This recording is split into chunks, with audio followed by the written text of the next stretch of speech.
team. And I think essentially that has made him a better quarterback. By expanding his vision, finding open guys on the field, he's now doing what a lot of people expected him to do a long time ago. He's taking this offense to the next level, and, man, it's scary to think about the Chiefs' offense going to another level, but Mahomes has done that in the preseason so far. Has not connected, though, with two of his new faces on offense. Juju Smith-Schuster has yet to catch a pass in a game, right, from Patrick Mahomes this preseason, nor has Sky Moore, the rookie, who we expect to see some good things from this year, has been one of the stars of training camp for the Chiefs. For the Packers, no starters tonight. Not going to see Aaron Rodgers. Haven't seen him all this preseason. We might see, though, their second-round pick at wide receiver, Christian Watson, could make his preseason debut tonight. We'll be watching out for that, among other things. Packers, Chiefs, live right here on NFL Network in just over an hour. You're not going to see Tyron Smith this preseason, and perhaps for the entire regular season as well. According to NFL Network insider Ian Rappaport this week, Cowboys left tackle Tyron Smith suffering an avulsion fracture of the knee, which means the hamstring tendon that sits at the back of the knee pulled off the bone and will require surgery. If he's able to come back at all, it won't be until December. And for more now, we head out to Frisco, Texas, where Jane Slater is coming to us live from the Cowboys season kickoff event. She's on the blue carpet. Are they singing the blues down there right now with Tyron Smith out, though? Jane Slater, what's going on there? What more can you tell us about that injury to the star left tackle? Nice segue there, because you could certainly feel that it had dampened the event and all the optimism that this was supposed to be drumming up for the players, the sponsors, and the fans. One by one, we were able to ask a number of these players how they felt about the Tyron Smith injury. And as it was described to us, Rhett, they didn't think it was that serious. It looked painful, and as Ezekiel Elliott described it, he said the crowd got quiet inside the stadium, but when they saw him walk off, Dak Prescott expressed regret that he didn't go over there and comfort him more. All of them thought that they would wake up here on Thursday morning and they'd be told it might be a little bit of a setback, but not one that would certainly either cost him the season or have him back in December. It was Jerry Jones this morning talking on ESPN that he expects to be back in time for playoffs. Jerry is still trying to sell you playoffs, even though you're talking about the absence of your all-pro, Pro Bowl tackle, Tyron Smith. So now the question is, who are you going to have over there on the blind side? Well, they don't have that many great options, to be candid with you guys. They've had Josh Ball that they've been able to put there, Terrence Steele, Matt Waletzko, who got himself injured during camp. And, of course, you have Tyler Smith, the guy that they drafted because Tyron Smith has been dealing with this chronic ankle issue. He re-injured it in camp.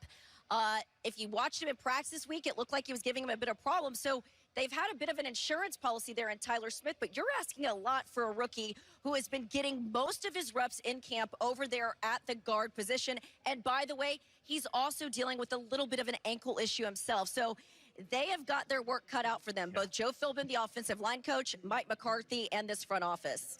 No question. Jane, thanks very much. Hang tight there just a second. I want to come to you here, LT, first with, look, this is a Cowboys team that's coming off an NFC East Division title a year ago, looking to get right back there and beyond this year.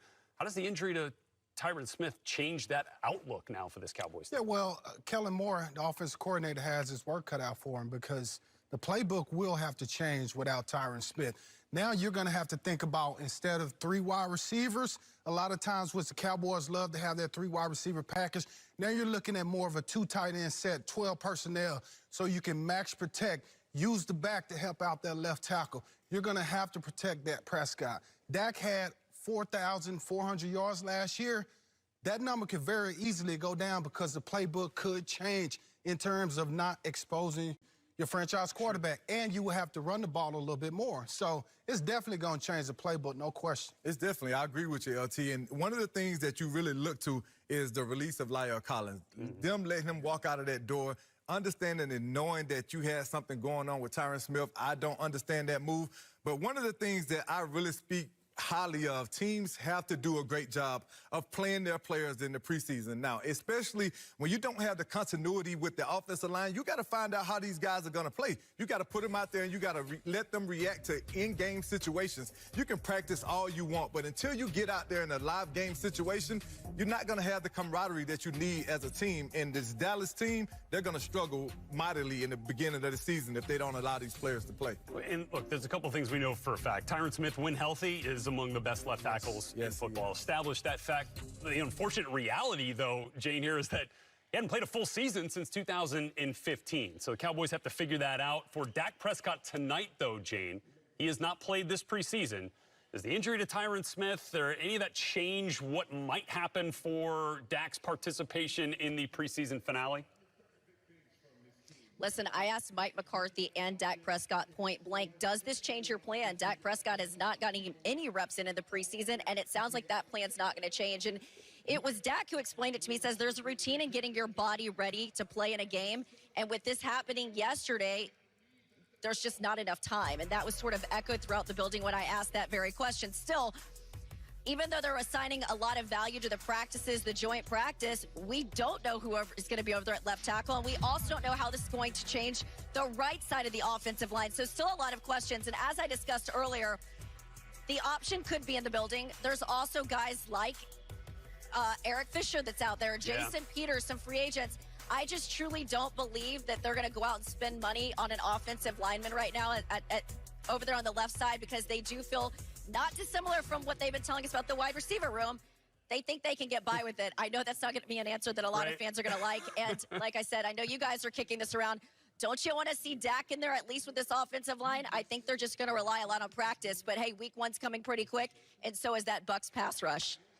Jane Slater live for us there from the Cowboys season kickoff event in Frisco. Jane, thanks as always for that great insight. Here's a look at what Dak Prescott has done with and without Tyron Smith in the lineup. This according to Next Gen Stats, powered by AWS. And the sack rate definitely goes down when Tyron Smith is in there, as you might expect. But Dak's passer rating is relatively unchanged. So we'll keep that in mind as the Cowboys move forward without Tyron Smith for what could be the bulk of this season. But Thomas, let me ask you this.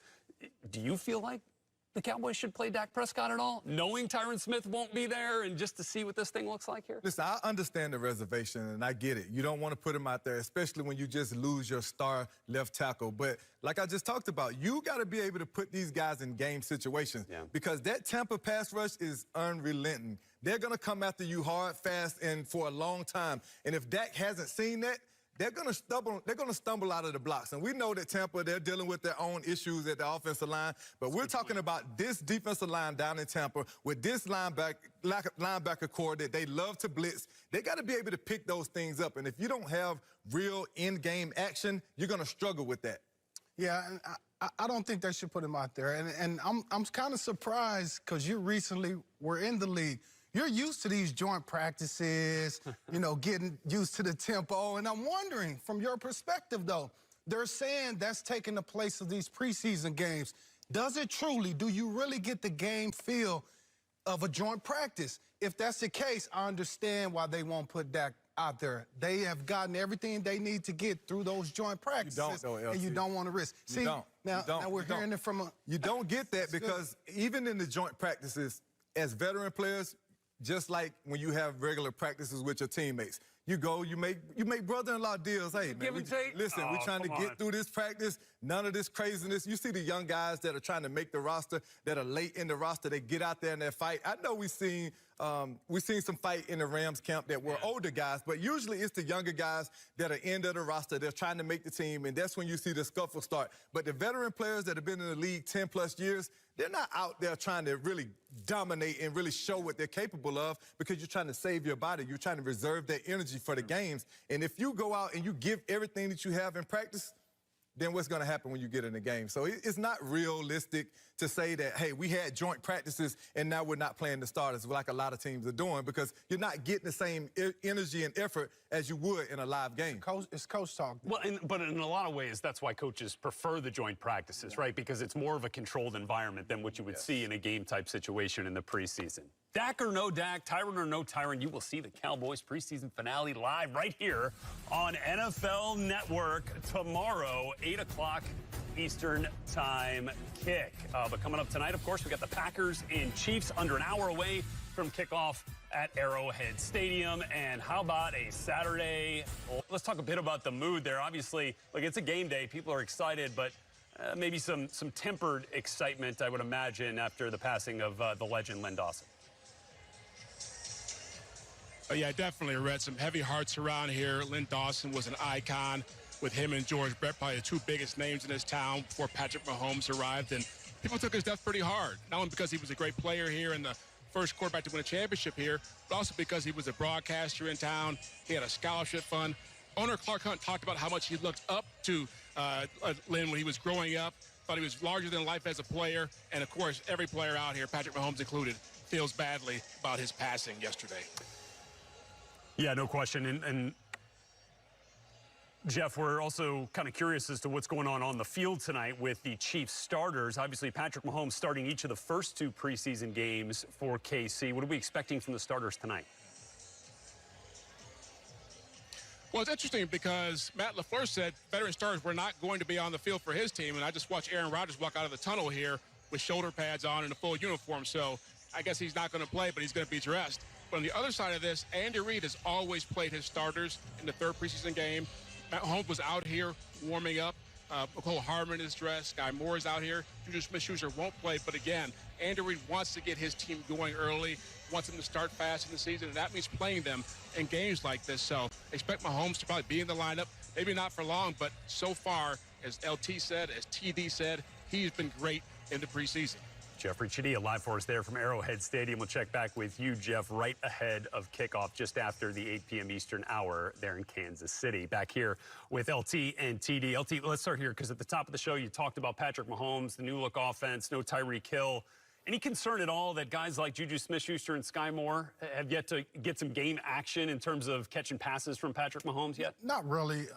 Maybe a little bit with Juju Smith-Schuster, just because he's a veteran wide receiver, and everything from training camp was that Juju was having that outstanding training camp and that he and Patrick Mahomes had built this great connection. And we're going to be expected to see that during the season. So I'm not really worried about him. But Sky Moore, a young rookie wide receiver that they're expecting to do big things, replace Tyreek Hill, big shoes to fill.